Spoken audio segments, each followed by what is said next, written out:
Huh.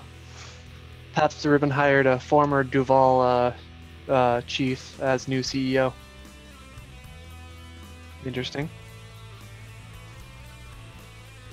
All right, we're about to go live here. So, Huh. Pabst Blue Ribbon hired a former Duval chief reverb. as I new guess I should CEO. have probably put that back there. All right. What's up, guys? How are you tonight? My name is Ted, otherwise known as Escape Time. I am one of two. Well, technically, Escape Time isn't just me. Escape Time also is my lovely wife, who I'm trying to get into streaming. She's going to be doing a cooking stream with me, which, by the way, I've been talking about a laptop. I actually got one. I'm fucking stoked. Can't wait. This thing is going to be awesome. Through some voodoo, I'm just going to readjust my camera here. Through some recent voodoo, my wife agreed to get a laptop. Got a pretty decent one too, so that's nice. But we're going to get ready to do some pretty cool streams in the future. So, real fast, let me go over some of the rules. First of all, if you guys it's your first time here, thank you for hanging out. The Suds is a beer review talk show, the first and only beer review talk show on Twitch, I might add. I guess a lot of people enjoy alcohol, so you know it is what it is, and I really enjoy alcohol. So the rules of the engagement are pretty much what is right in front of you. I've read a few times last few weeks. This is our 6th stream, by the way. 6th, not more first.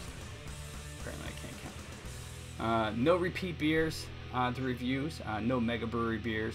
That includes anything with a Miller or mass brewing beers. Show respect to the reviewers. Their review is their opinion. Everybody's got different taste buds, different type of perspective on what they're drinking and what they eat. This is why I really wish I could have been a food reviewer. A food critic would probably be the best job in the world, because regardless of what you say, you're always right. It's your palate. And obviously, have fun, and if you're old enough, have a pint. With me tonight is Rajosphere. Scott has some car trouble. He might be joining us a little bit later. Rajosphere is one of the only other guys that are actually brewing on the Brewing channel, and so in category. So I'm glad to have you here, man. So we can talk some homebrew later on. But so what got you? Well, real fast. What got you into homebrewing, first of all? What got me into homebrewing would say my heritage. My great fourth great grandfather was the owner and head brewer for Kruger Brewing Company in Newark, New Jersey. That brewery started in 1888, and I don't know when it was bought out, but it was bought out by Narragansett. Narragansett was bought out by, I believe, Pabst Blue Ribbon. Okay. And they were actually the first beer that canned their beers. Oh wow! With like the weird pull top, the old pull tabs. Oh nice. Yeah, that was their design. But I found a old recipe of their old cream ale that I found online in the deep web, and decided to make that for my mom for Christmas, because it's on her side of the family. Right. And she collects all the old, like those old beer pans and like old bottlers and extremely old like bottles and cans from that era. So I found that recipe and brewed that up. It was an all grain recipe. Oh wow! Very, very difficult to figure out, because the name of the grains, I believe at the time, were completely different. They weren't called 2-row. They're called, I think it was called like, it was pale malt, but like I believe it was 2-row pale. I think it was 3 pounds of pale, 3 pounds of corn, straight up. Corn. Or flaked maize. It's corn. Okay. And carapils. And a little bit, but Munich was considered. They said it was, I think they called it like German malt. I'm like, okay, sure, Vienna or Munich, that'll work. So I sort of plugged and played with it, brewed with it, made 5 gallons of okay beer. Usually, your first beer is absolute shit, but this one actually turned out pretty well. And sort of right off the bat, I'm like, all right, cool. I got 5 gallons of beer now, and Wow. I just went insane with the different varieties. So wait, you said this is on your mom's side of the family? Was Mm. her dad or grandfather? Her great grandfather. All right, so she never had the beer before then. No, Okay. but it was around. Oh really? It I well, she wasn't able to drink it because she was too young at the time. But it was, I believe, in the early 1950s, 60s. Okay. Yeah, So she was able. It was there, but she's never yeah, had it. So that yeah, must yeah. have been a real treat, especially Oh, since that's like absolutely. your grandfather, great Hmm. great grandfather's recipe. You Hmm. know.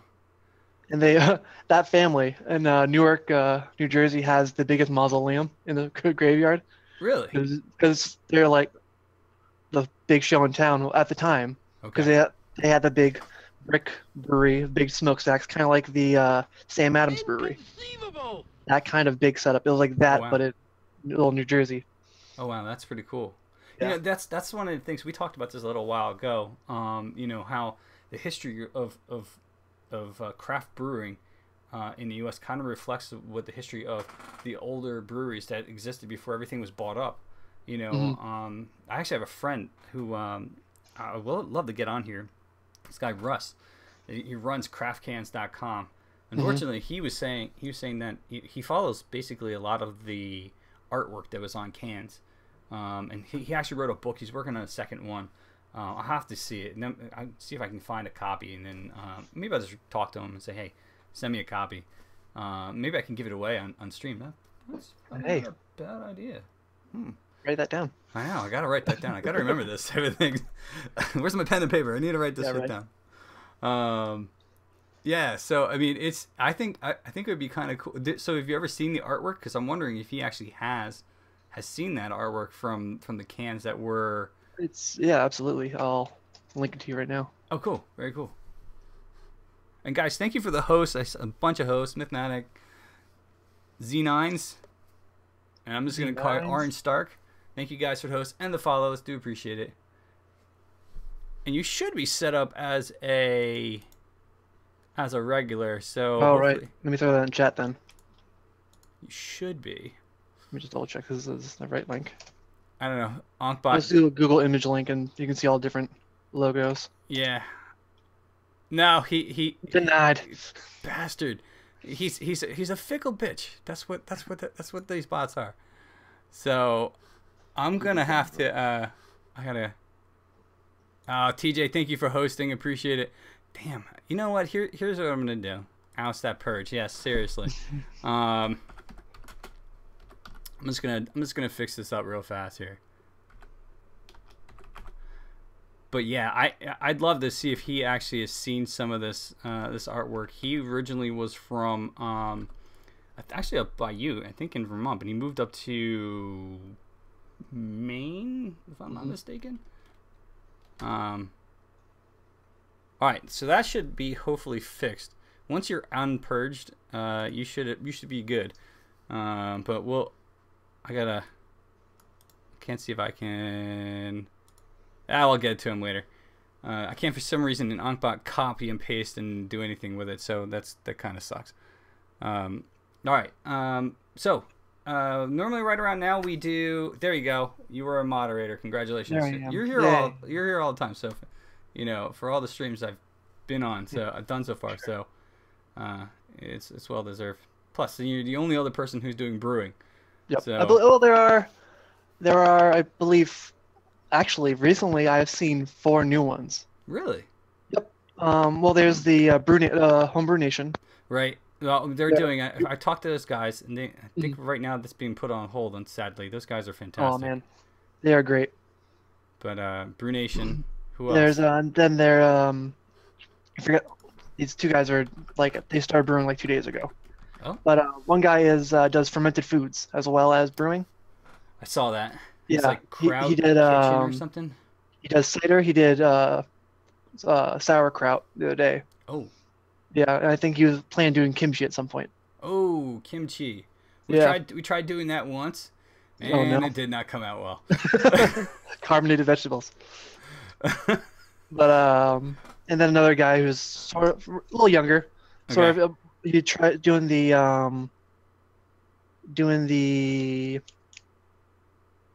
extract brewing, Okay. very basic, which is Yeah. nice because it's not like a sort of very experimental, big, huge setup Right. like I.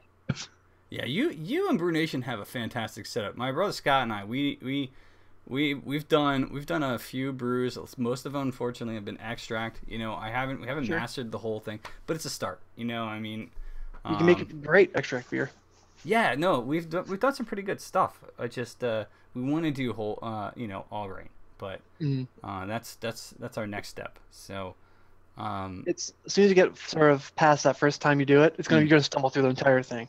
okay, But the first time you do it, it's gonna be awesome. You got to figure out that you can sort of alter each little step hmm, to create that beer you want it to go to. Like this beer's a little flat and needs something, needs a little bit of a chocolate kick to it. You can okay, add half a pound of chocolate malt. Why not? You can't add like zero point 0.3 ounces of the no, no, syrup. no, Hope right, that's it. yeah, And for people who don't know in chat, there are three different ways to brew a beer. You can use a extract, which is a syrup, yep, or just a sugar packet. There's a partial mash. Mash being like grains you add and steep.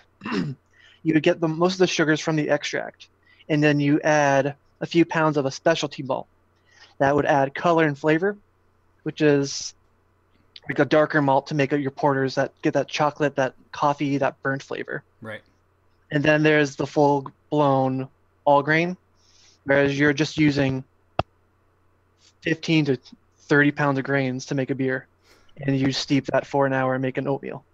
huh. You Hmm. know what? I think because now that I think about it, right? I mean, we're not when we do our beers, and we can get to the beers in a second or two, but like when we do our beers, they come in these big containers of just like the syrup, like the The extract, tin. right? But then we also get grains, and we put it in a bag and Oh, we yeah. put it in there. So maybe we're not That's doing that's just that's the partial mash. Yeah. partial. Okay, so we're doing partial mash. We just got to get away from that syrup stuff and get to Yeah. the Hey. rest of the mash. All that probably the difference between that and probably all grain is instead of that syrup, it's Yeah. just 2 row barley. Oh, Just buy 8 pounds of 2 row barley and let it sit. huh. And try brewing a bag. That's another method. Brew. Brewing a bag is when you use all those grains, put Yeah. into a giant, um, almost a stocking, like a giant paint strainer kind of thing. Right. And then you steep in that, and when you're done, you just pull the whole bag out with the grains, I think and you that's don't have what all the extra stuff. I think that's what Brew Nation was doing the other day with their Yes, gluten that's free. that's usually what they do. Yeah, I remember that. It was Mhm. like a huge. And it took a ton of effort Oh just yeah, to lift that damn thing out. I remember. oh yeah. I It's think. well, it's 10 pounds of grain dry, and Yeah, then it soaks up I think 3 times its size in water because it's just like a giant sponge. I kind of wonder how that beer came out because I haven't had many gluten free beers that I've been like, it's okay. Yeah, Some of them. if I don't know if that turned out as dark as it's supposed to be. It's supposed to be for people who don't know, it's supposed to be a black IPA. Okay. It was not black. Right. It was Right. it was brown. They assumed buckwheat is a dark malt in color, Yeah. but it is not toasted to the temperature it needs to be to add any color. And I think they assumed that buckwheat, since it is dark, it's going to add color, Right. I think and it that did was the not. first time they were trying to use that Yeah, it too. was. It was. Yeah, but So do they did make caramel, and they I think they meant to over cook it, so it's a little darker and a little bitter, just to right. get that flavor. Okay. Hold on, Flying Finn, can you hear me better? I know. Let me know if you can hear me better, man.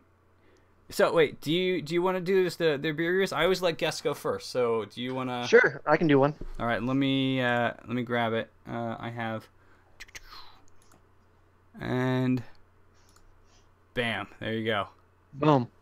Alrighty, I am doing the tribute double IPA from 14 Star. I got to move over a little bit. I think it's off Well, camera. there I am. Yeah, there you go. There you go. Well, it's this brewery's pretty sweet. They're based in Vermont, I believe, St. Albans, so northern part of Vermont. They are a brewery that I believe the owner and all the workers there are all Whoa, I think we lost your mic, man. What's that? Oh, there you go. You're back. Okay, you were Oh, talking. It my was my mic gone. cuts out once in a while. Okay. Um, the owner and workers at the brewery are all Army veterans. Oh, Yeah, and I think that's sort of their kind of thing that they kind of help people with that PTSD and all that kind of the trying to get back into civilian life kind of thing with working at a brewery because beer is awesome. It's an yeah, it is. easy an easy lubricant to sort of get back into the swing of things. Yeah, I am trying out their double IPA. I believe the what do you have listed as ABV? 8.1. Yep, 8.1. Yep. I don't think they have the hops listed. I tried looking that up earlier. Whoop. I got pouring into my Rogue Brewery glass. Also repping the Rogue Brewery hat because Well, they're my Rogue is number one. fantastic. Hmm. Now aroma, very piney, a little sweet, sort of biscuity, sort of very light. Very sweet. Sort of New England IPA. That's sort of a new style that sort of arose from a few breweries in Vermont. That's sort of very iconic from what I've sort of noticed. Okay. They're all a little sweeter, not like a dry IPA that sort of as soon as you drink it, it's gone. Like you get the hop bite that Yeah. stays a little bit, but all the malt finish is out the back and gone. This one lingers a little bit. Because that's I think I love IPAs. And I know it's huge in the U.S., but like Mm. recently my taste buds have either changed or something because that dry finish that Yeah, I get when drinking IPAs. I just makes me want to drink more. Maybe that's good for the brewery, but for absolutely. me, I don't want to. If I'm only trying to drink one, and then what am I going to go to water? I'm not going to drink Yeah. water. It's just a Well, waste of or you love that energy. IPA so much, it blows out your palate. You're like, oh, I want to try something else. Oh, I can't taste a damn thing. It's true. Yeah, so I'm getting a lot of that pine that I sort of smelt. So I'm guessing some kind of like a Chinook or a like a Columbus hop. Those are very sort of resiny, piney flavors. Okay. Sort of a mangoey orange. So that can be any hop.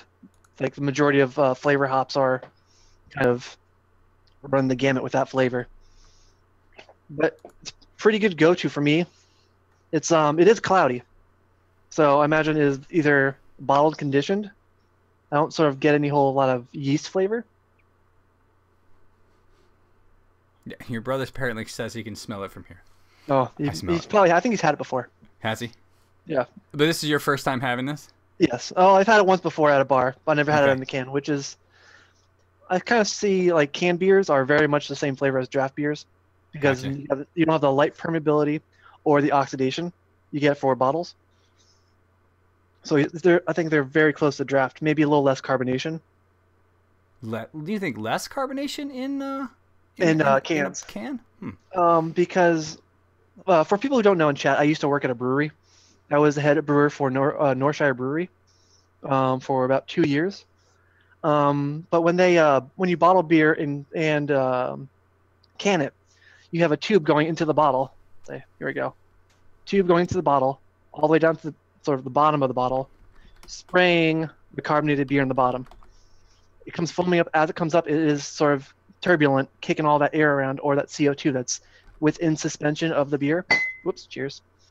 And you will knock out some of that CO2 that's in that beer. While sort of cans, this entire lid is off. So you have sort of a wider opening to lose that CO2. And sort of in a keg, everything's enclosed. You have a pipe going into one end and out the other, and it's always sort of back pressured. So you keep that CO2 in the beer while it's filling. So bottles and cans are usually lower carbonated than the draft.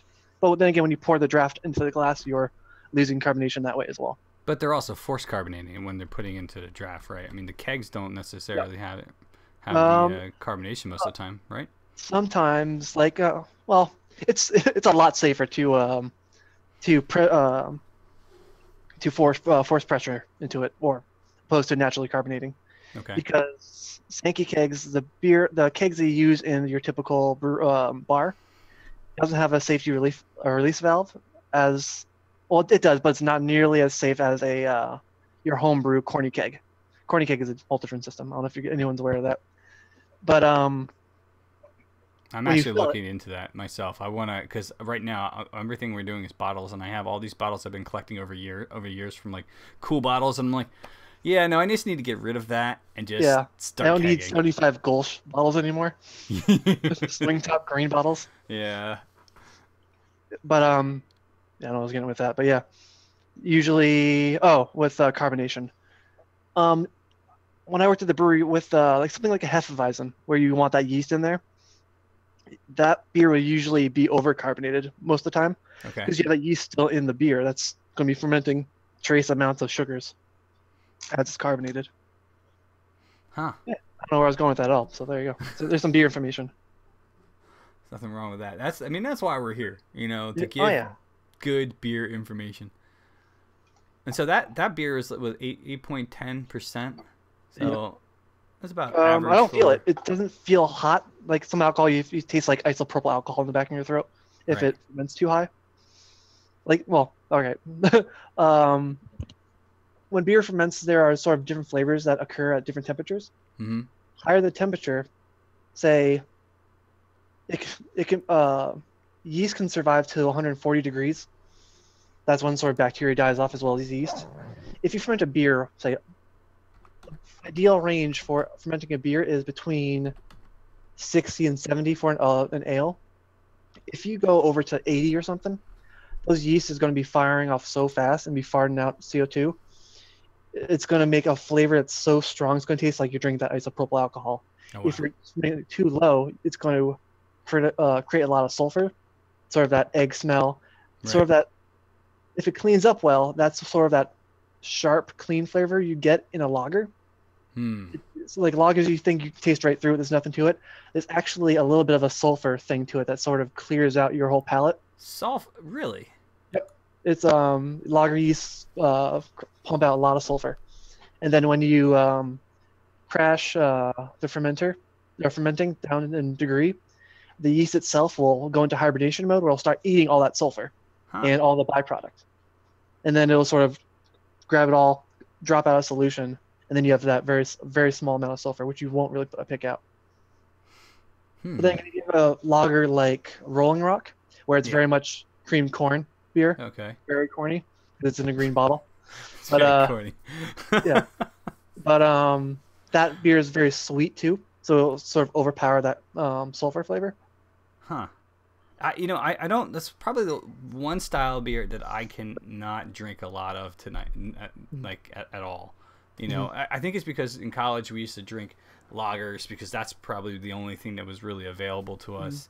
Bad stuff. I mean, like Natty Light and any of those. Yeah, that's St. Polly's Girl. Yeah. St. Paul's Girl, exactly. Actually, that was high end. I mean, you say Coors Light was like high end, but then I was drinking like I don't know. I had some Bass. Bass is not. I mean, that's probably where my first attempt to get out of lagers and go into Bass ale. But I mean, I can't stand Yingling. I'm sorry. I live in Pennsylvania and I can't stand Yingling. I drank it way too many. Everywhere. It's everywhere. Like water down there. Oh God, it's insane. So would you drink that beer again? Obviously. This beer here, I would drink it again. It's I do enjoy the sweeter New England style IPA versus sort of that dry, sort of California style. Right. Sort of like your Pliny the Elder is very much pine and then gone because of that sharpness. This guy lingers, and I kind of like the linger. Okay. I don't know if they distribute down here. I have to look that up. 14 Star? Yeah, let me see if I can find that out. They're relatively new. They're relatively new? All right, so they probably don't get down here. I believe they started... Is it on the bottle or can? It was like if I worked at the brewery 6 years ago, they might have started 4 years ago. Okay. 4 or 5. Well, maybe they don't distribute down here yet. That's one of the other things why I want to be able to. I don't see any distributing rights there. Huh. Yeah, I don't see any distributing. I have a few friends that are that work for beer distributors here. Maybe I can see if they can. That's who gets me landlord. You know, Nice. this comes from the UK. It's my favorite beer in the world. It's not the one I'm reviewing tonight, Mm-hmm. but it's my go-to. You know, Mm-hmm. but it's $70 a case. Whew. So yeah, it's expensive, but it's Yeah. worth the beer. All right, I'm gonna flip over. So tonight, I am doing Deep Purple. I'm going back to. If I had like a switchboard, like a switchboard, it'd be awesome. Then I can actually go bink, bink, bink, but I don't have that. So, all right. So tonight I'm doing Deep Purple. It's by Empire Brewing Company. So I was looking up some information about them. They started out, it looked like, as a brew pub about, was it 1994, and they eventually expanded to A direct draw beer dispenser! Half barrel capacity with an anti-foaming I'm mechanism! upset. No one's doing it. No one's doing it. It was you. It's all right, dude. That's what the waiting. sound effects are for. To mess with you guys. If you don't know, obviously you do now. There are sound effects down below. The longer you stay here, after 5 minutes, you get 5 coins. Most sounds cost more than 5. About 5 coins. There's one that costs 50 coins because it's a singing long beer song. But by all means, use them when you need them. That's why they're down there. Deep Purple is the Empire Brewing Company started. I guess it says 1994, but out of downtown Syracuse. Obviously that's New York. This beer is brewed with it's a Pilsner style. It started out as a Pilsner style, but it was brewed with Concord grapes from New York State. Ooh. Yeah, a friend of mine from work, he swears by this. He drank this the other day, and he's like, you have to try this out. And so he brought one in for work for me 2 days ago. My only other experience with beer that is brewed with grape juice or grapes at all is Dogfish Head's Red and White. Yep, I've had that. I love that beer, and Noble Rot. Yep, I had that too. I have some down in my basement. I think maybe next week or week after, maybe I'll break out one of those. But they are both, I think, Belgian style. Concord grapes. That's right, Finn. Fine, Finn. I've never had this beer before. But like I said, my coworker Vaughn has they have a I Love New York thing on there. They also have a Empire Farmstead Brewery, which is the largest. I'm reading this from their website real fast. The largest farm brewery on the East Coast, over 22 acres.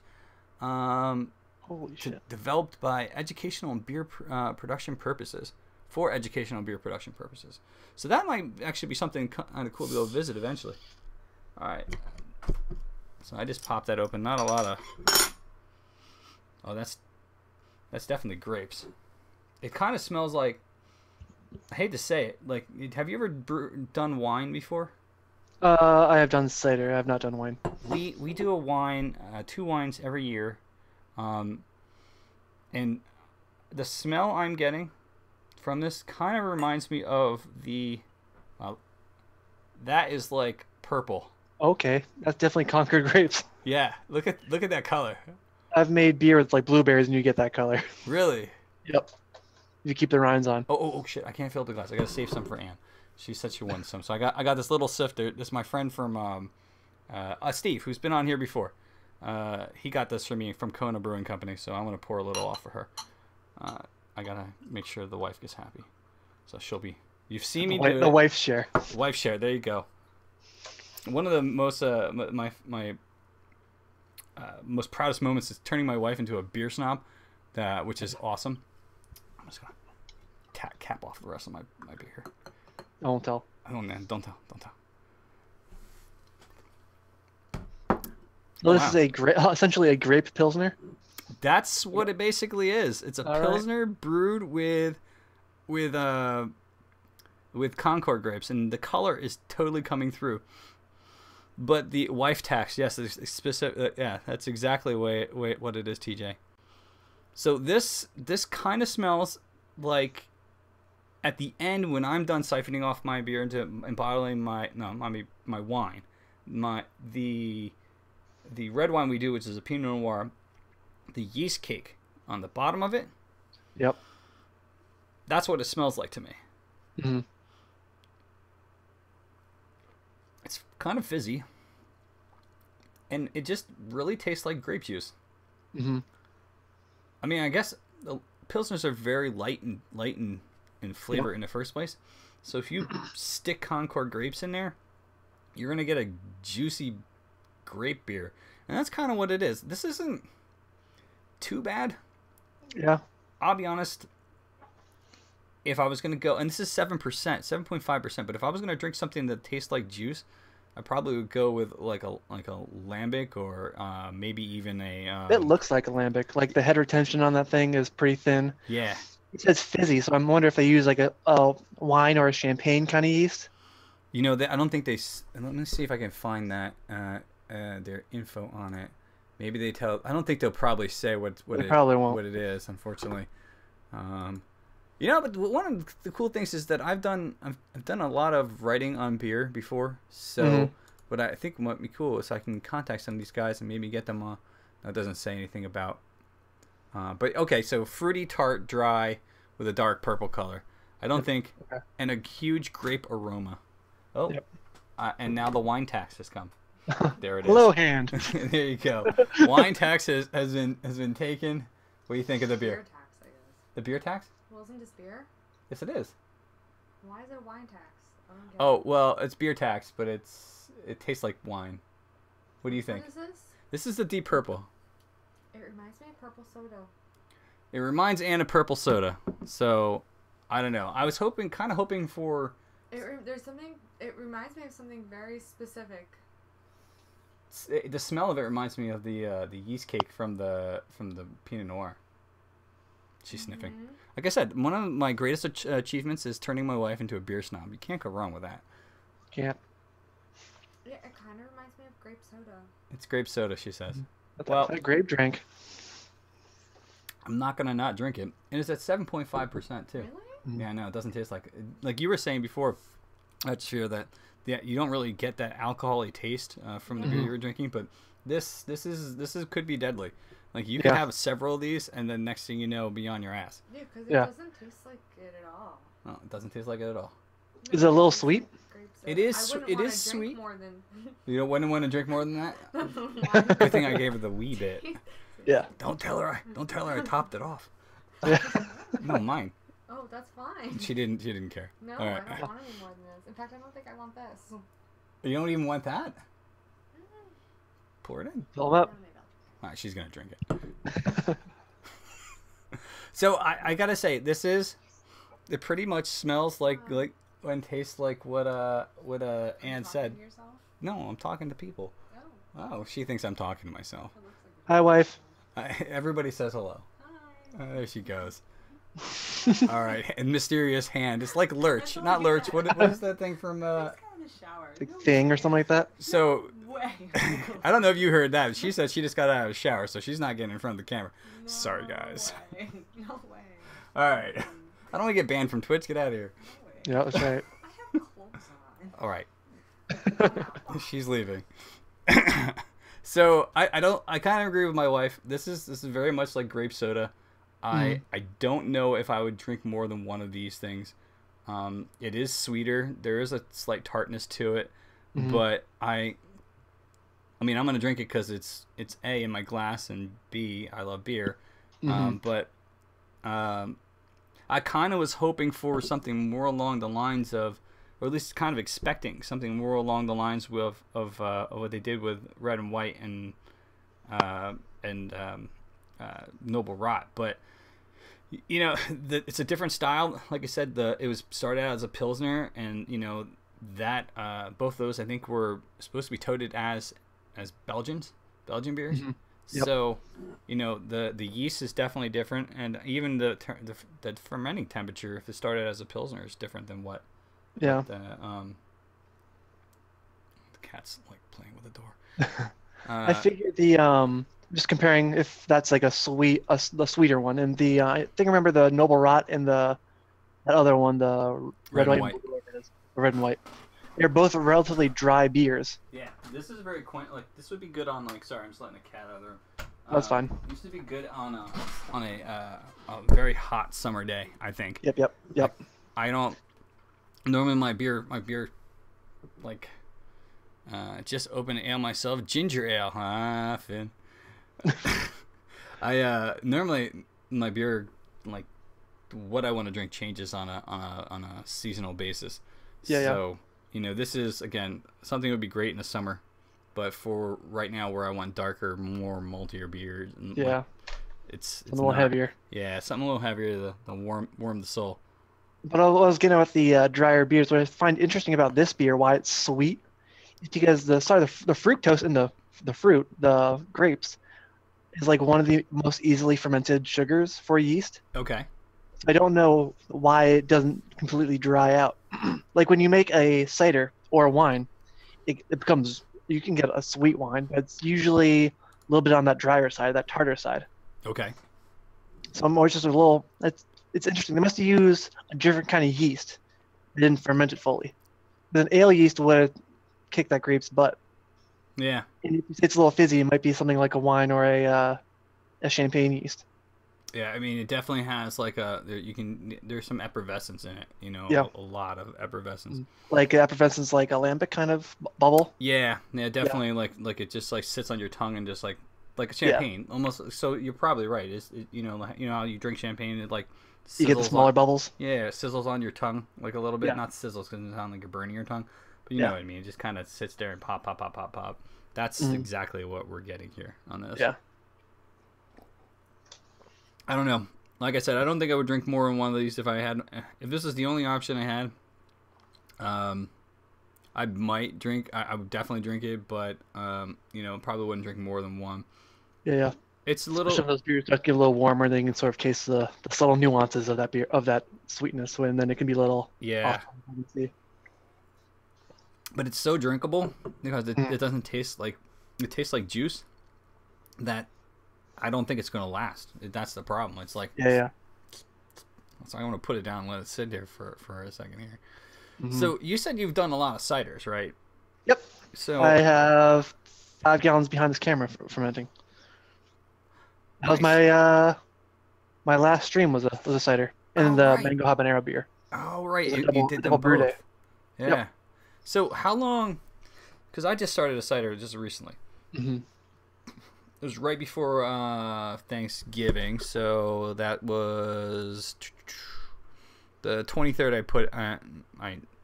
I pitched the yeast and it's been fermenting ever since. How long should I let that go for, you think? Cider I use as like a middle ground between beer and wine. Okay. For some reason. It can go either way. It can go like the 3 weeks minimum for like a beer, or it can go like 6 weeks to 2 to 3 months, all depending how much sugar you put in there. I think the average like cider you buy at the store, or like apple juice you buy at a store, when you ferment it out, it's rough. Like the original gravity is like 1035, which sits around 4% alcohol. Okay. And that would sort of ferment and be done within 1 to 2 weeks. Did you add any sugar to it? No, I didn't. We went to, my wife was like, let's just ferment some fresh cider. So that's what we did. We ended up, there's a bunch of orchards by us, so we went and grabbed one of the last, can't be the last few, but we grabbed a few 1 gallon jugs and just siphoned it in, pitched the yeast. No boil, just put it in a thing and ferment like a wine. Yeah, pretty much. Okay. What probably is happening? There's probably wild yeast. Yeah, there was on the apple, so it's probably trickling still. It's probably the thing that's still going. Okay. Because wild yeasts, which is called Brettanomyces or Brett yeast, which you hear in most sour beers, is that sort of funky, not sour, but like it has a stank to it. It doesn't have that sort of typical. Maybe that's my problem. Smell. That's fine. It's still gonna be a good cider. I've done a few ciders before, and I've never had unfortunately never had a successful cider. Once it came out, it just smelled and tasted really weird, which is probably something with the wild yeast, like you were saying, and then another time I thought it was done fermenting. And it tasted fine, tasted great. I put it in my fridge, and it was on Easter. So we were going to my mom's, and I went downstairs, and apparently my cousin was supposed to stay over, so I was downstairs putting beer in the fridge for her, and my other cousin Sean. We were putting beer in for them, and I walked back upstairs. I shut the door. I walked back upstairs, and all I heard was, boom. Yep. 2 1-gallon glass jugs of cider had exploded. No, thank you. Blew the door open. Yep. Of the fridge, cut off tops of bottles, cut off tops of cans. It's just scary. All just started flowing down onto the basement floor. Yeah. And Well, man, my wife, and I've never seen her so mad. She's been quiet. But that was a moment yeah. that I will never forget, because she looked at me and I was panicking. I was running around like an ass. I didn't know what to do. Oh, absolutely. She's like, "Go get a bucket." and all the towels. Yeah, exactly. And start picking it up. I was like, yeah. Suddenly it turned into like Exorcist. She like her head Yeah. started spinning, and yeah. What probably happened there is like when you put it in the fridge, it started doing that whole hibernating thing I was talking about, because Yeah. all yeast does that same thing. So it probably kicked up the fermentation for a few seconds. Mm. Was it like a growler or like Yeah, a it was in like a 1-gallon, like not a growler, but just like a 1-gallon jug. glass jug kind of thing, a little Glass demijohn? jug with the screw on top. You know. Yeah, I think those aren't rated for PSI nearly as high as like a regular beer bottle or even like a champagne bottle. Those things are thick, or a Belgian bottle. Those are all Belgian and champagnes are like insanely strong bottles. But yeah, those like growlers or a demijohn jug, those in a second will break. Yeah, as you know. Yeah, Okay. It was amazing. You know, I mean, God, I was so stunned. But I haven't brewed a cider since then. And then Ann was like, "Let's try a cider again." I'm like, well, you know what happened the last time, right? I recommend boiling the cider. Boiling For 15 minutes or something like that, just to kill it off. Kill off whatever yeast is in there. You did that on your stream, I remember. Yep. Or there's 2 ways you can do it. You can boil it, or add a thing called cabin tablets. Something I have weird. those. So I think how those work is that you drop a few of those, you crush them up, you just dump them into the cider. You probably use it for wine. Mhm. Same kind of thing. It's the same thing. It puts I think it's a cleanser of some kind. I'm not quite sure, but it makes the yeast go and do that hibernation thing. So it cleans up that volatile compounds from the beginning, and then drop to the bottom. And then I think you wait like 12 hours and then decant it off whatever's off the bottom of the bucket or something like that. And because anything you leave behind is the off-putting stuff or the sleeping yeast essentially, or the Brettanomyces do the same thing. Okay, So we did that once with a wine, and and we did it like put it into a secondary, and then eventually into a third. Yeah. And then but because the first time we ever brewed, we did a wine, because we do a bunch of fermenting and downstairs. The only thing she won't let me do is do my own hard grain alcohol. The pressure piece is for the car, of course. For the car, of course. No, totally. I don't even drink. I mean, I was going last week. It's only beer. Yeah, totally. I was like, I don't even drink hard alcohol. I've had way too many bad issues with hard alcohol. Yeah, college is a thing.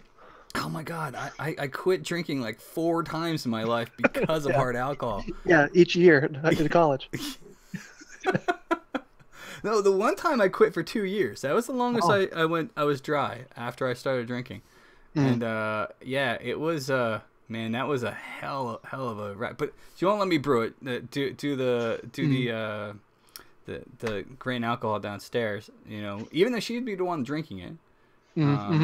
But with the wine, we the first year we ended getting siphoning off wine, and it had a lot of effervescence, kind of about the same amount that this deep purple has right here, and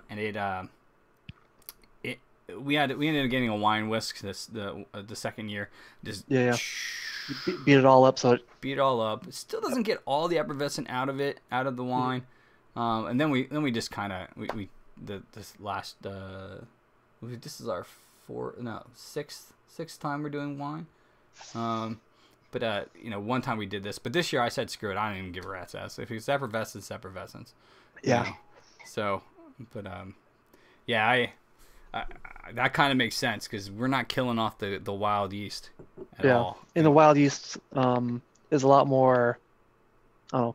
They're stronger, and their cell walls, if you want to get all technical, is thicker Okay. than a cell wall of a regular Saccharomyces, which is the beer bread yeast. Okay.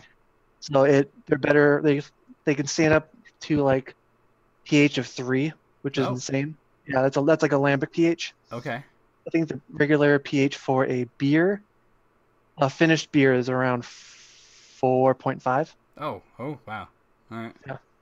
Huh. But like, yeah, that one pH difference is just how one survives and one dies off. I told you guys this is not gonna last to the thing. But thankfully I have a second one. Like I said, I had my landlord, but I don't have another glass. So, oh well, I'll just Right on top. Don't do it. I'll just have to drink out of the bottle. It's fine. Thai Toaster, thank you for the hosting, sir. I do appreciate it. Toaster wants you to make a mead. I have made mead. My brother Scott, like you, I never have made mead. You have beehives, don't you?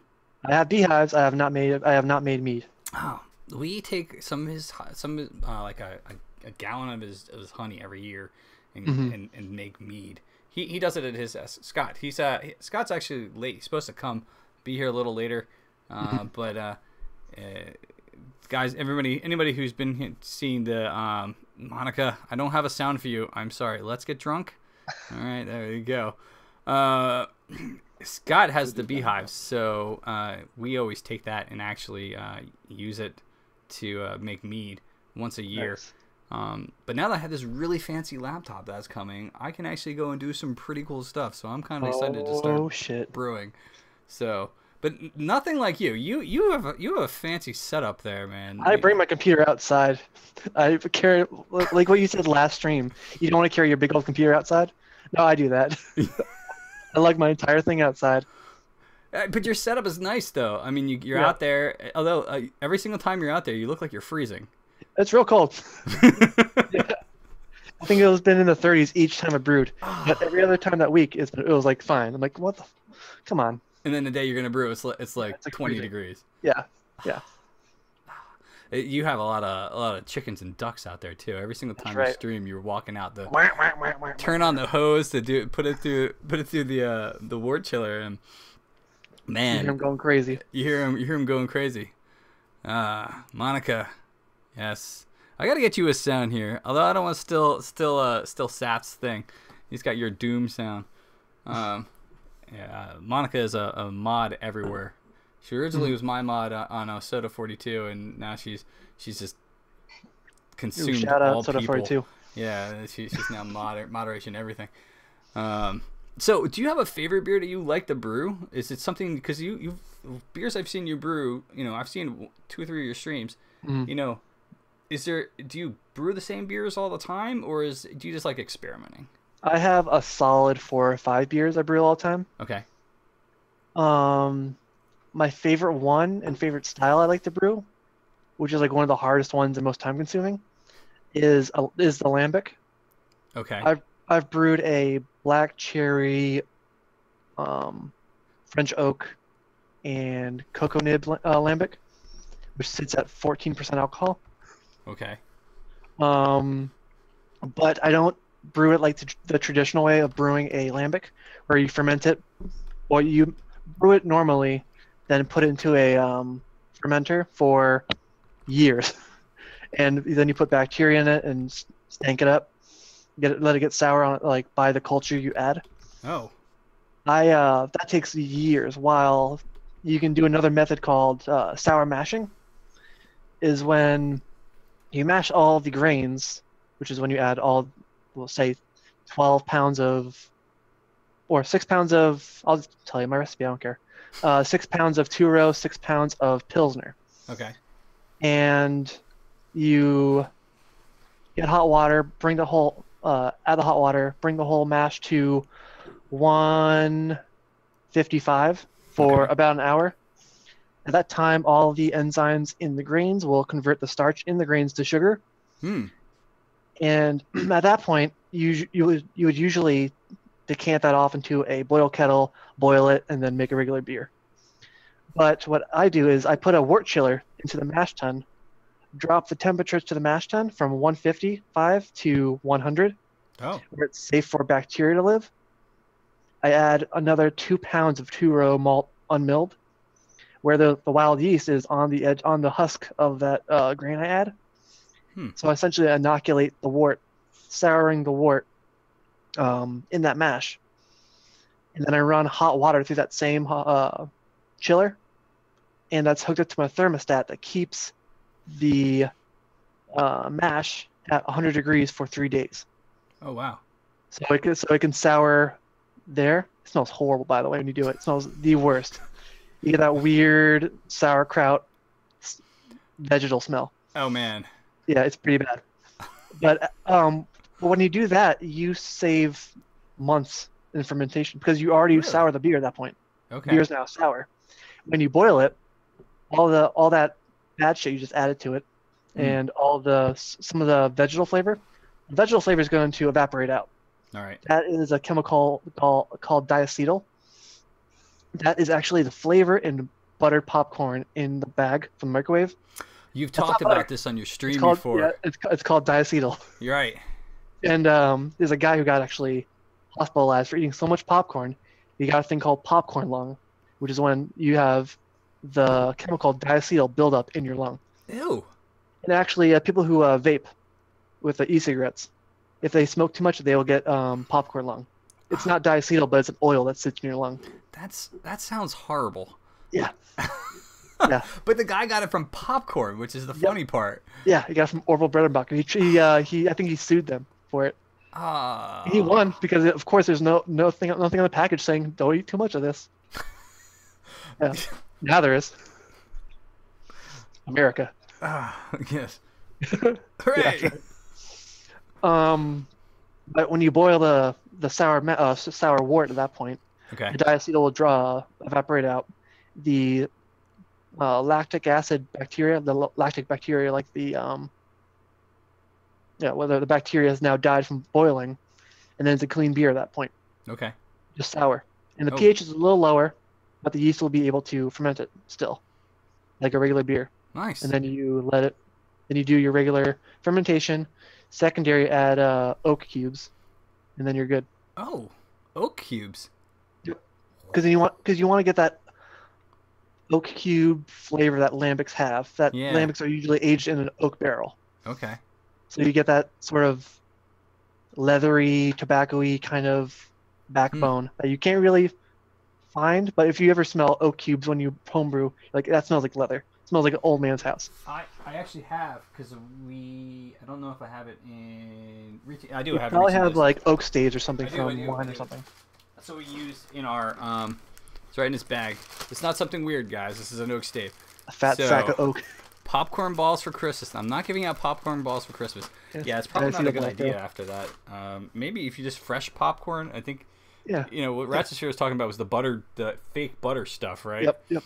So this oak stave, I have one more left, and actually, this one still smells like the Pinot Noir that I actually brewed. I actually put this in. So I've been saving this, dried it out, and then what I'm gonna do is one of our next beers, I'm gonna probably drop this in and let it just, since it's been soaked in wine.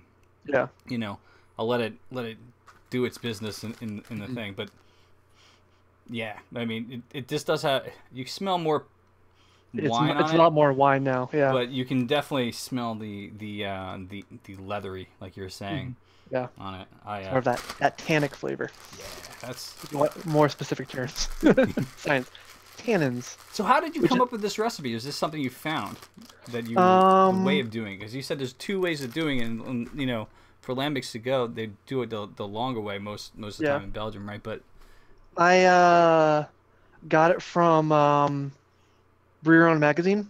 I don't know if you're aware that they're the sort of international homebrewing magazine. Yeah, I see it at the homebrew shop. I bought it. They are actually based in the town I live in Vermont, and they started a homebrew club, which I am a part of. And then sort of I got through their magazine. I sort of learned about their two different ways of doing lambics.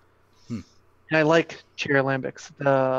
This thing's called like the Crick lambic is the cherry lambic, and I sort of like that sort of deeper raisiny flavor. That's sort of in comparison to a regular cherry, to like a black cherry. I wanted to Okay. try that out because you get also the color change with a black cherry. You have a very dark purple head to it. So it just looks cool too. So I'm like, I'll try it out. Yeah. I think I made that beer 3 times. And the last time I made it 14% for a wedding. I didn't tell anyone it was 14%. Oh man. I'm a nice guy. Knocked them all on their asses. It was Just- 5 gallons of 14% beer. You know, that's how we started homebrewing. My brother Scott and I. Actually, my Mhm. brother Scott and my brother Jeff. We started homebrewing for my wedding. Mhm, And mhm. well, actually, we didn't brew at our house. There was a place. How we started was there was a place called Brewers Apprentices up in North Jersey, and it's basically like a brew on premise. You come in, you gather all the they have all the ingredients you can buy based on the recipe you choose out of the books that they have, and then you make any alterations and stuff you want. But Sure. we did it was like 15 gallons of pumpkin beer because Sweet. my wife and I got married in October. Nice. So we did it a few months ahead of time, and they actually store it and chill it, and keep a stable temperature for it. That's And awesome. then we would just come back at a period of time they told us to do, and then we bottled it, and I served it at my wedding, and Awesome. It was okay. It was good. Yeah. A lot of people still are like, "That's the best pumpkin ale I've ever had." Still, I'm like, "Come on, really? That's the best pumpkin ale you ever had?" The homebrew I did at a brew on premise.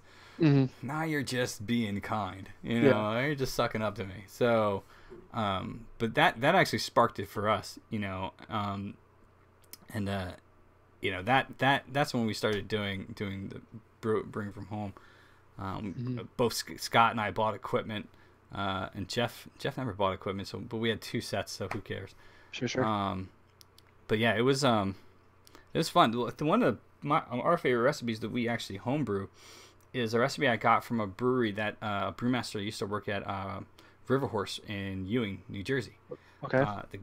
They do a milk stout, and then what he does is after it's done fermenting, he kind of does a cold brewing coffee type situation where he takes it off, puts it into its own secondary, and then just drops in just not even coffee grounds, just whole coffee beans for like a week, and the scent of the coffee comes out really nicely. The taste is there, and it's always a lower alcohol volume. We brewed it was a like 4.5 is probably the max we've ever gotten it. But it's ever drink wine? I actually make wine, so yes. What's wine? I actually do make wine, Eric Big. So one day when I get around to it, actually we have to bottle our. Inconceivable! Eric Big, thank you for the follow. We have to bottle our white wine. No, maybe our Pinot Noir, or just transfer the white wine. So maybe we'll do a stream on that once I get that laptop in a few weeks here. It's gonna be fantastic. I got a lot of planned, but we haven't actually homebrewed in a while, so it's sad. You gotta clean all that dust out. I know. Yeah. Wipe it all down, get all ready. Yeah. Oh, Monica, I saw it. I like your idea. Wine has a better buzz.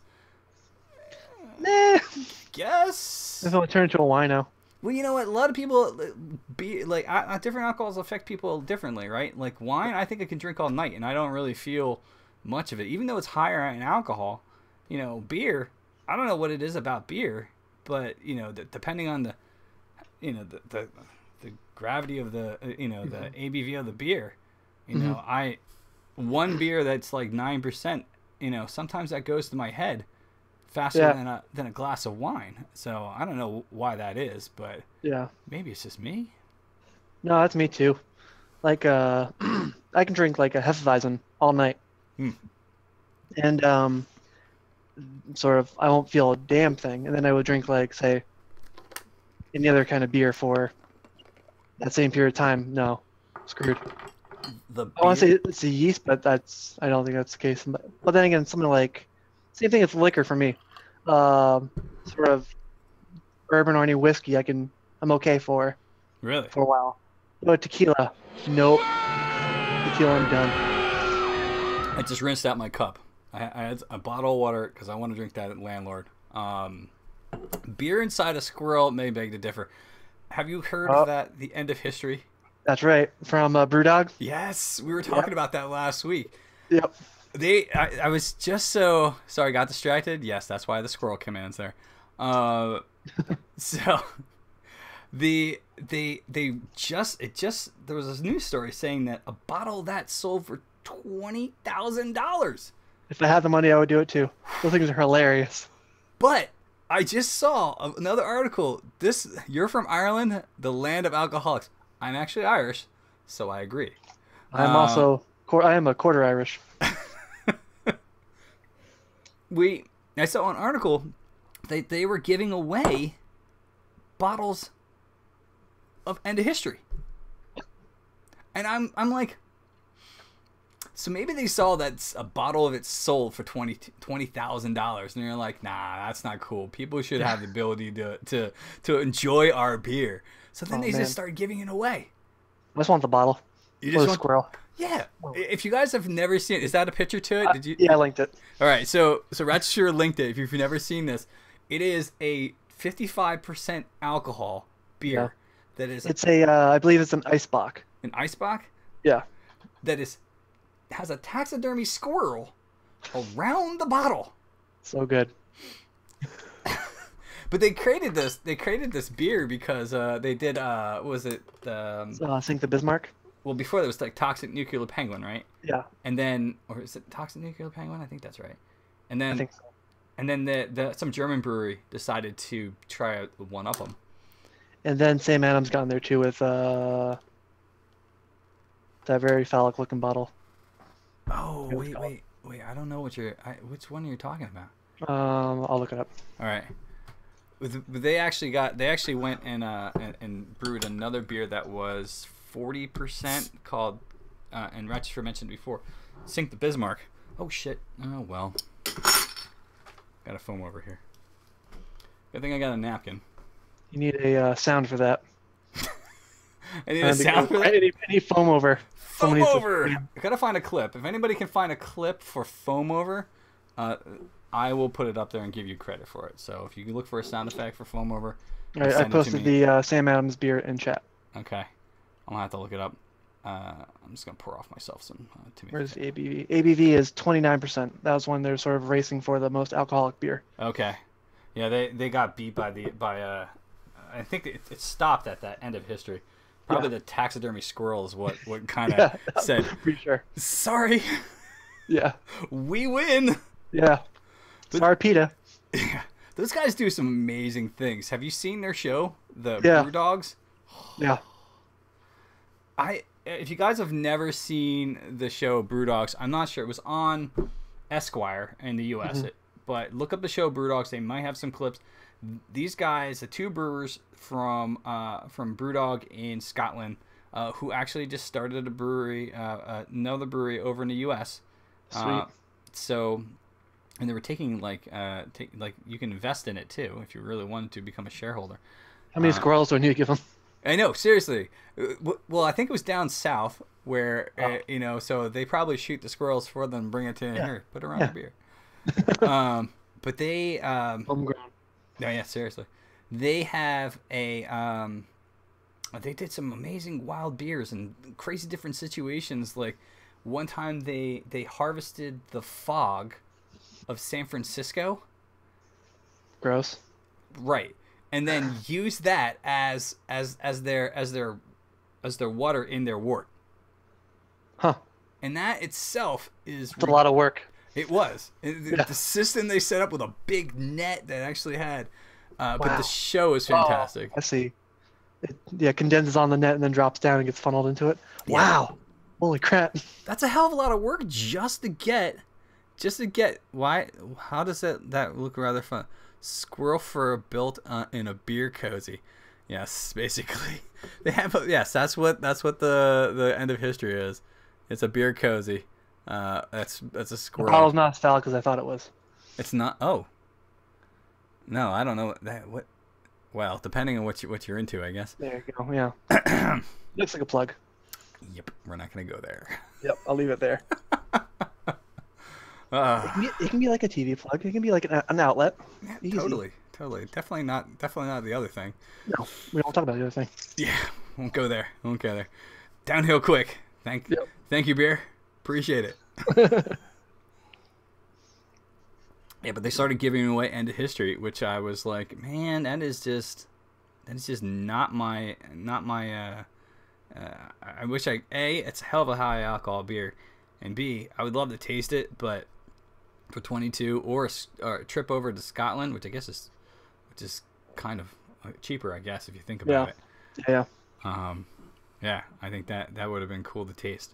There was one time where I was over in England, and my friend Tim, who's our local bartender, he was like, "Can you look for the toxic nuclear penguin?" It was going for like 60 quid, which is like $60 over there. Yeah. You know, and I was like, and it was like it's this size. It's a 12-ounce bottle. I'm like, I'm paying $60, so 60 pounds, so I can come back home and have a shot glass of this beer.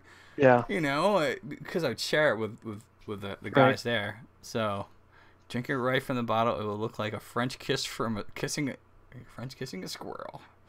Ooh. Yeah. If it's your thing, Flying Finn. To each his own. I know. I mean, you are Canadian. Oh. It is what it is.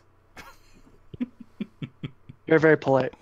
They are. They always so apologize. sorry. Yeah, they always apologize. It's hard. No, the Flying Finn's coming down though. He's coming down to PAX. We're going to the PAX East, by the way. So, In March. Yeah, March. Yep. So I'm going down for all 3 days, and I'm kind of excited because I've never been to a video game conference before. Mm-hmm. Again, like the laptop, I think I used Voodoo on my wife, and she agreed to it. But But yeah, Flying Finn and a bunch of the guys from the Crit Mode Squad, who's the stream team, one of the stream teams I'm involved with, we're all going, and Flying Finn's coming down from Canada, and I think you said you were going to bring me a beer or two. It gets cold up in Canada. Well, it gets cold here too. But not to the point where you want a French kiss a squirrel though. I mean, they're furry. Hey, you're into that, you know. Yeah. Yeah. So Squirrel. That's right. Yeah, where's that squirrel command? Literally, that's what we need right now. So you said that the last beer you brewed was a habanero mango IPA. That's right. So where did you? Is that something like an original recipe you came up with? Or that is original recipe. It the idea sparked from when I worked at Northshire Brewery. Okay. They made a Sicilian blood orange pilsner. No, pale ale. Oh wow. That they would use a grain called Pharaoh's grain, which is a heirloom variety from sort of Egypt and sort of the Mediterranean area. Yeah. Oh, of course. Yeah. And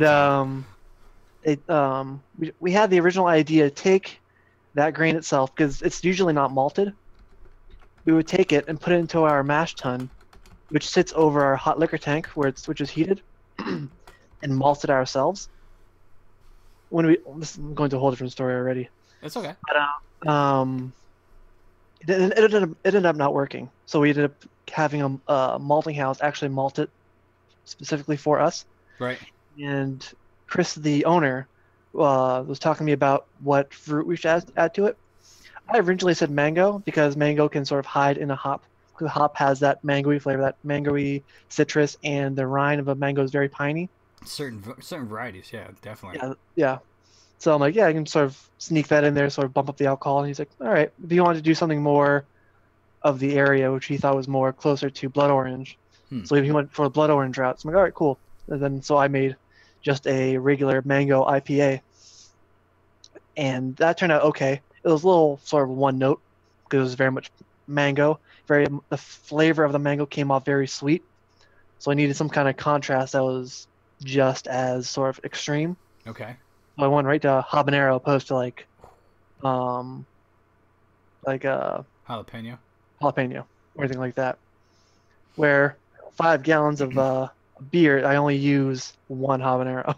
That's You can- probably all you need.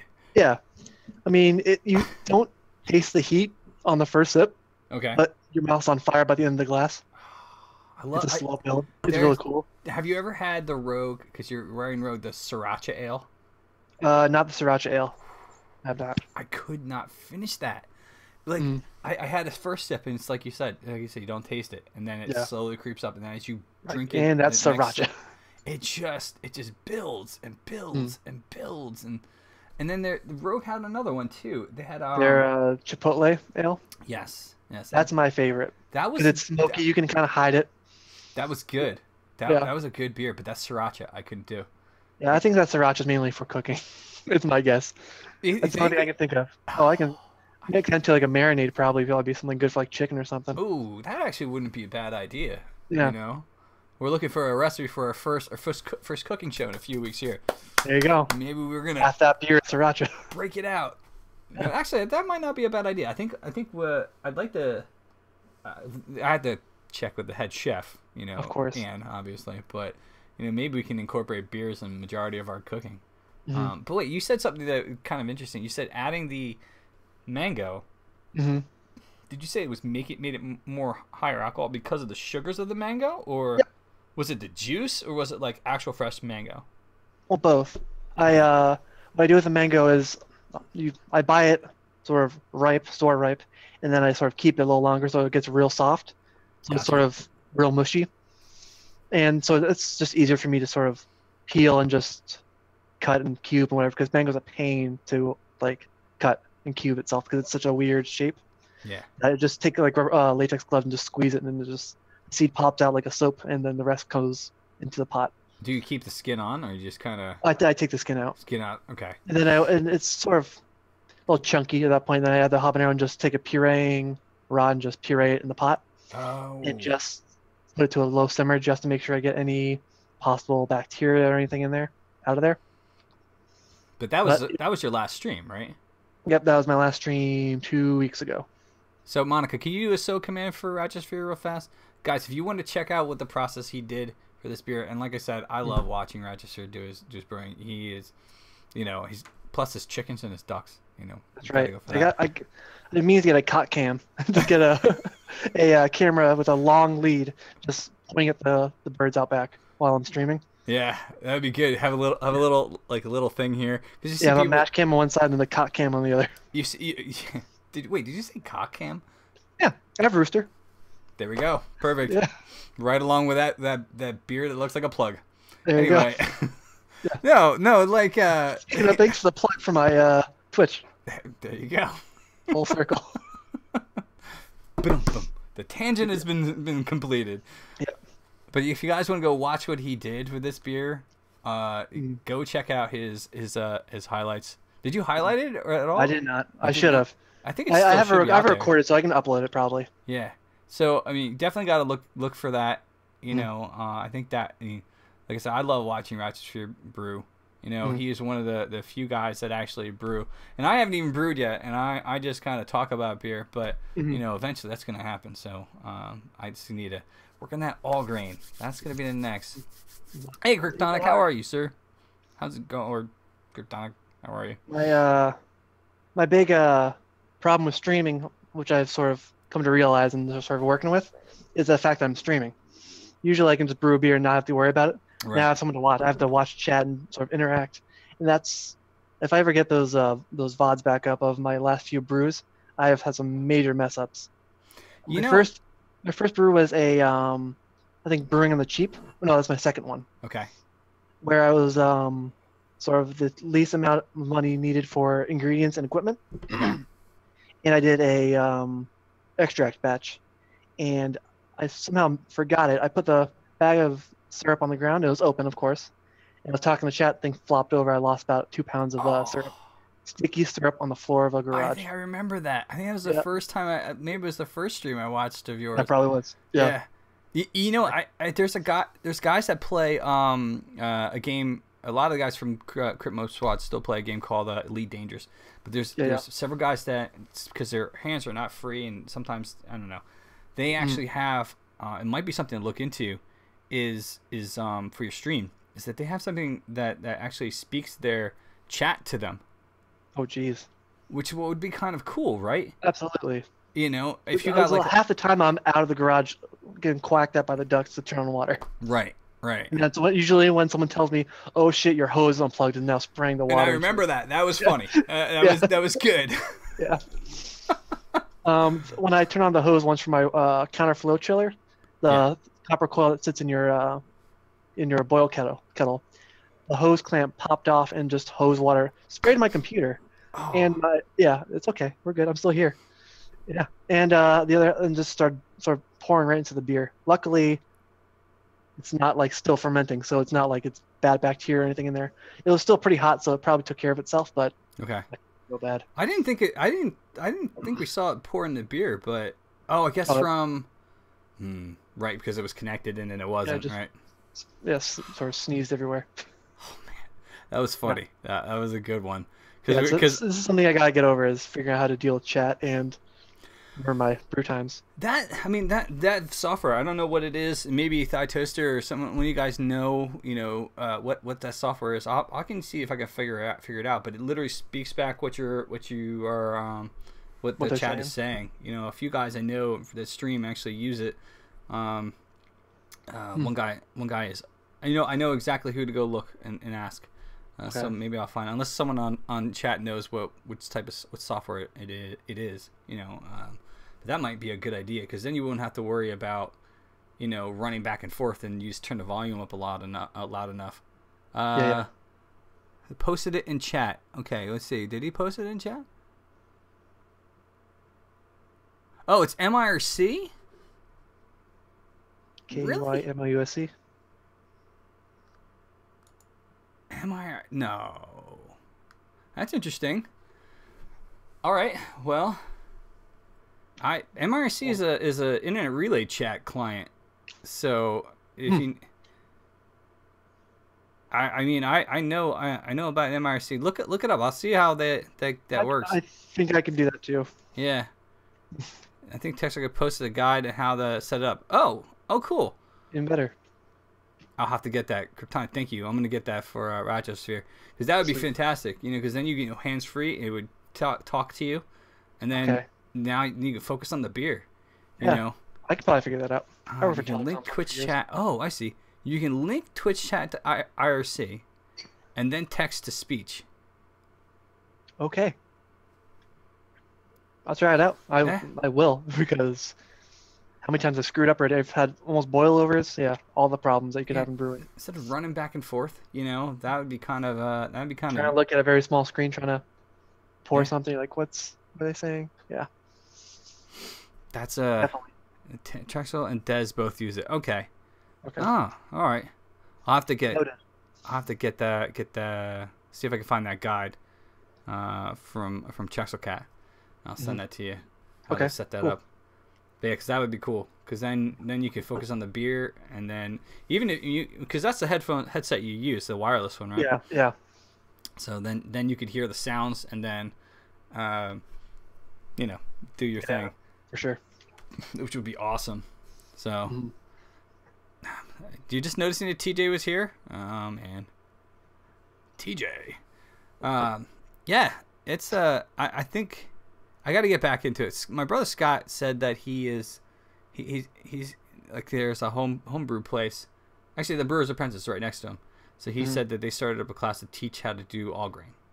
So, I think he said he was going to take the class or whatever it is, or like the seminar. But how hard is it to actually do the all grain compared to? Do we need a separate kettle, or do we? You can do the brew in a bag method like Brew Nation does. Okay. Where all you need is your regular brew kettle and I think More Beer or Northern Brewer, which I don't go to Northern Brewer anymore Okay. because they're now owned by InBev. But Yeah, I saw that. That's a yep, shame. yep, RIP. Go to More Beer and they have a grain bag that's used for brewing a bag Okay. that will hold like 15 pounds of grains. That's a big grain bag. Yeah, it's pretty massive. You can just put it all in there in your brew pot. Put your burner on, kick it to the 150 or whatever the range your recipe says. Right. Hit the temperature, and then sort of kick it on and off when you need it to stay at that sort of temperature range. Okay. When you're done, pull it out. Get another like 2 gallons of very hot water, or even be cold water, doesn't really matter, and pour over that sack just to get any of the residual sugars and mash Okay. wort that's in the grain. Huh. And I know Brew Nation's scared to do it. To squeeze this bag to get to sort of rinse out any or squeeze out any of the sugar. You can squeeze it sort of hard, but now if you go too tight, you'll start bringing out the tannins of a really bitter flavor. Okay. So it's gonna be a weird thing to see on stream, but you sort of press open hands. If as soon as you go in with fingers, sort of, you're really going at it. Yeah. You start bringing out those tannins. So really just go sort of soft with it and just squeeze it out. Got to massage the bag, right? Yeah. Just to get them out, get all the sugars out. Absolutely. So what was the other way to do it? The all grain then? Do you have to have a separate brew kettle then, You and get then a transfer? separate kettle or like an orange igloo cooler. Those like Gatorade coolers you see at like football games. Yeah. You can buy a kit that you can take out the spigot and put in a like a ball valve, Okay. and on the other side, inside of the kettle, you can get those stainless steel threading plumbing pieces for like the back of toilets. Yeah. You can take out that plastic bit and use that just a stainless coil as the false bottom Right. to keep the grains out, but to suck the sugar liquid through, Okay. and then do a traditional sparge that way, which is when you would pour hot water on top of the grains after you're done, and that would sort of take the sugar out the bottom while you're refilling the top with Right. just clean water just to keep it moving. But you need a pretty like tight. You said a grate, right, to keep the grains from getting in. You can use a grate or that little stainless steel tube thing. Oh, okay. If you're gonna be first time all grain, I would do the brew in a bag method. Brew in a bag. It's less investment by far. Remember not to squeeze the bag too hard. Yes. Pro tip. Where's the quote machine when we need it, right? I know, right? Did you say massage the bag? I did. I did say massage the bag. Oh man. Yep, that's the type of night it is. Mm-hmm. Cheers to that. That's right. Oh man. Well, I mean, I gotta get into it. That's the next step. Maybe we don't even need. Scott doesn't even need to take that class. I'm looking over to my other monitor because I have an icon of Scott. Okay. I was waiting for Scott's him. right off camera. He's right to your right. Drop beer dispenser. Half barrel capacity with an anti-foaming mechanism. Yeah, anti-foaming you go ahead mechanism. and stream it, and I'll just talk you through it in chat. Hey, that would be kind of cool. Well, that's what we're gonna do. work. We're gonna stream it. Probably at Scott's house. Again, once we get the laptop. For sure. You know, they probably could Laptop buy that Bruna bag at the homebrew shop that's close by our house. Probably. You know, I'll have to go look. Or that up. you can just go to a like a paint store and buy a 5-gallon paint straining bag.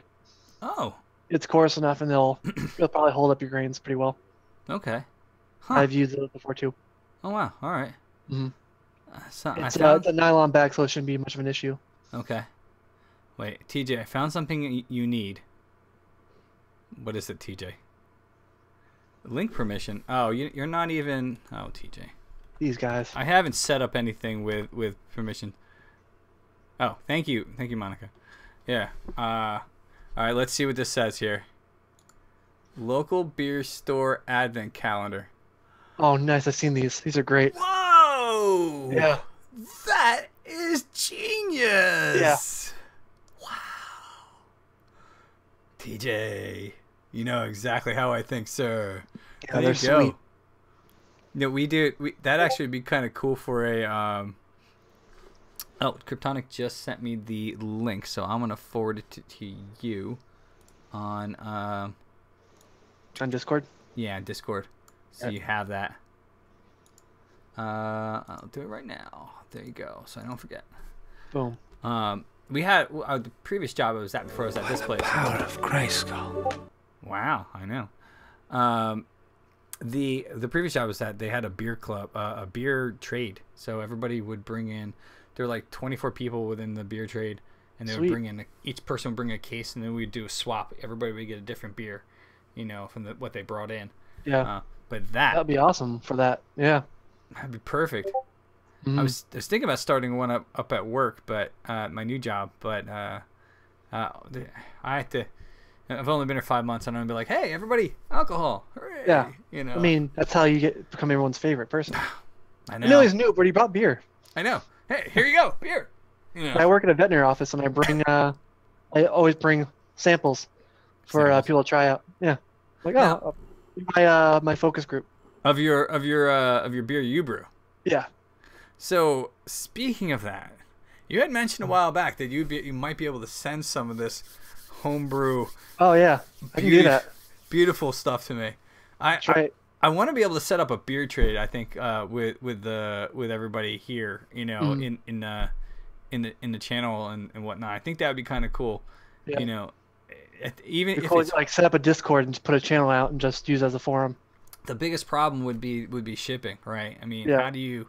Certain states can't ship. Don't go alcohol. through United States Postal Service. They're the ones who get really upset about it. FedEx and UPS are most lenient about it. If it breaks, they'll get pissed and obviously so they'll put you on the no zone. Yeah.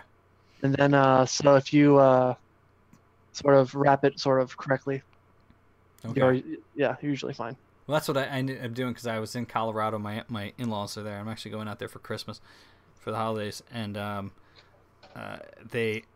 one time I was out there, I went to UPS and I wrapped it myself. And they was like, "What do you have? What's in Say here?" it's wine. Say it's wine. No, they said they technically can't ship alcohol, but for Colorado they just didn't care. Weird. I did the same thing from Alaska, and I told them that it was lava lamps. That's Because it's liquid, it's breakable, and but they actually, I was like, all right, it's beer, they're like, so I opened, he's like, can you open the box? I opened the box, and they rewrapped everything for me and sent it off. sweet. So, maybe that'll work. So if anybody's interested in a beer trade, we can definitely set that up. I think that would be kind of cool for the stream. The way I do it is I work at a veterinary office. We have stickers that say live yeast sample. I'm not lying. They can- live yeast sample. Yep. And they'll treat it as like a medical product kind of thing. Like, all right, yeah. So they're actually like treated as fragile. You got a method skirting the system, man. Look at you. I'm not lying. All right, so now I know how we're gonna get the beer to my house. Fantastic. There you go. And I would love to review that. Any of the beers you want to You can send. review the way I package it too, because once again, I send it out in containers you get with vaccinations. Okay. It is a styrofoam box inside another box. Oh man, that is awesome. Yeah. I will do that. It would be like, how you sometimes see the people like the unboxing, Yeah. So I'll be like, I got a present. Let's open it up. Oh, Yeah. my live yeast sample. Yeah. Beer. Check it out. Beer. That'd be fun. That's usually how I send out beers when I enter into homebrew competitions. Mhm. Okay, cool. So Which- how how many homebrew competitions have you done? Oh, a lot. Across the country or like? Oh yeah, let me show you the website. Okay. BJCP Beer Judging, I think. Wow. It links. There's a competitions.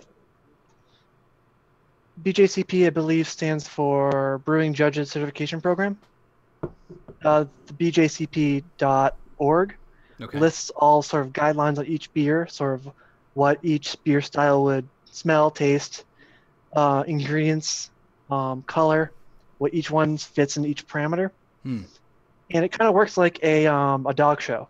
That sort of the best dog in a sporting group would go to best in show. I'm A kind of best beer imagining in you taking your beer through a course and having it jump. You know.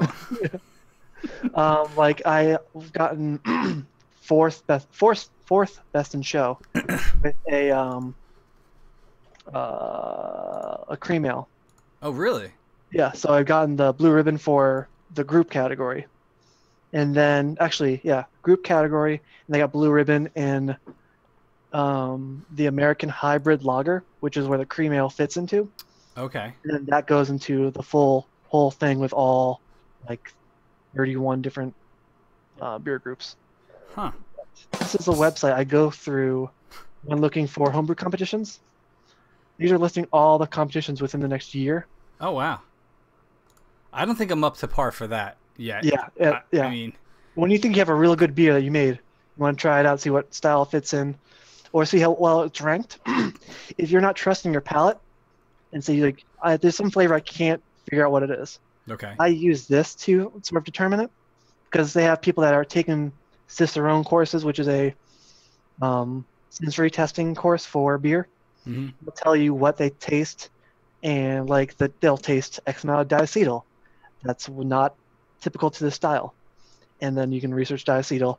That's caused because X, Y, and Z, and you can fix that for your next beer. Oh, so it does have like the off tastes in there as well. Yeah, like people who are trained in tasting the beer would judge it and tell you what they taste in the beer.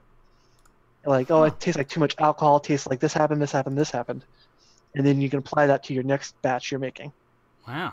That's sort of how I sort of really tune in my beers. Like, okay, I fermented too high this time, maybe. And now it tastes a little too, that alcohol flavor, and I want it sort of more subdued. So maybe I'll ferment at 4 degrees lower. Huh. Yeah, if you want to get that intense about it. That's impressive. You are a wealth of knowledge when it comes to beer, my man. Absolutely. I am always impressed by your streams and the information you like. I know about beer and drinking beer but when it comes to brewing, it keeps going. I bow down to you, sir. Bow down to you. I have people that know more than I do. I'm like, shit, I thought I did homework. Yeah. But one thing that really helped me learn about brewing is when I worked at Northshire, the professor of the Brewers Guild, the East Coast sort of main brewing school, was our brewing consultant. Oh. So I essentially got all his textbooks for his class, and all his like worksheets and stuff, essentially with no tuition paid. Oh, wow. So it worked out pretty well. That is awesome. I lucked out there. Good job, Twitch. Now you're telling me Escape Time is live. It's Twitch. Sometimes it works, sometimes it doesn't. Well, I mean, I gotta say thank you, sir, for coming and hanging out with me tonight. We normally go about an hour and a half. So, sure. One day we'll go longer. But a few things I want to just kind of mention, guys. I have a contest going. So if you do pound contest, the contest itself is I do my highlights of the beer reviews every week. I create a separate highlight, and I've been really creative with my name of my highlight. It's called Just the Beer Reviews. So nice. Yeah, thank you. It's really super creative. I can remember that. Yeah, it is horrible. Beer song. Thank you, Monica. It's the longest bloody thing I have on here. Get it out. Now I just need to learn the lyrics so I can hear it. Sing it. You can't hear it? Oh, I have the stream off. All right. So the idea is that we're going to run a contest. If you have a better name for this in Ratchetsphere, if you want to participate, by all means, please do. I'm looking for a better name than this name I came up, Just the Beer Reviews, for my highlight. Sure. So if you want to, just the rules are there. We want to look for a better name. I will let this go for a few streams next few weeks, probably a little past Christmas. But the winners will win for the best suggestion, which we'll win a custom sound effect with your username. Choice of 1 of 5 of hand selected pint glasses in my collection. I have a shit ton downstairs. Short and stout. Text. You gotta send it to me in a in something I can remember, guys. Either whisper here on Twitch. Thank you. It's the end of the night. Or tweet me that bad boy in the Twitter.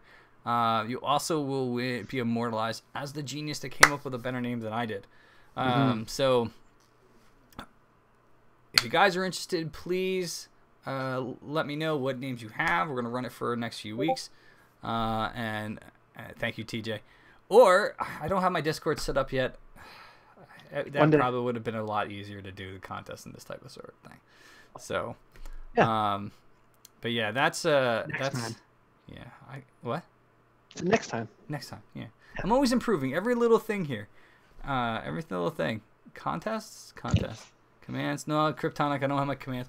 I'm improving. It's only the 6th stream. I'm getting every week something new. This little icon here, I don't know if you can see it right where my mouse is.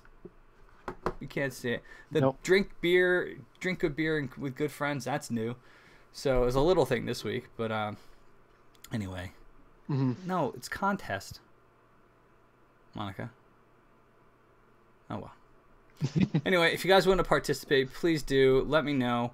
If you're what name is you come up with. I'm really excited to see what people come up with. In addition to that, Monica, can you throw another SO command up for Ratchosphere?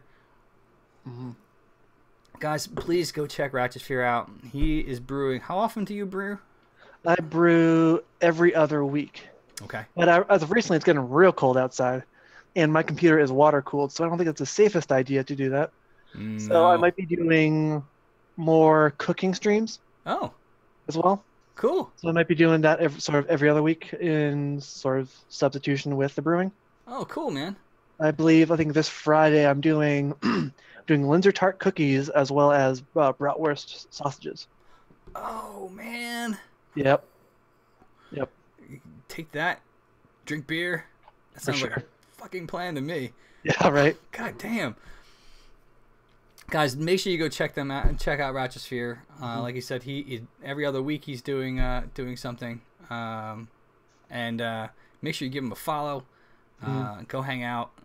And yeah, I mean, do you have a Twitter or anything else on there? I have a Twitter. It's Retrosphere. I don't really post a whole lot on it. I really need to.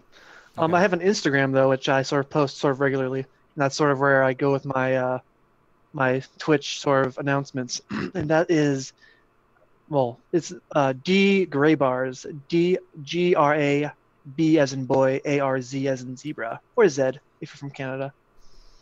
Yeah. Yeah, there you go. Make sure you follow Ratchosphere.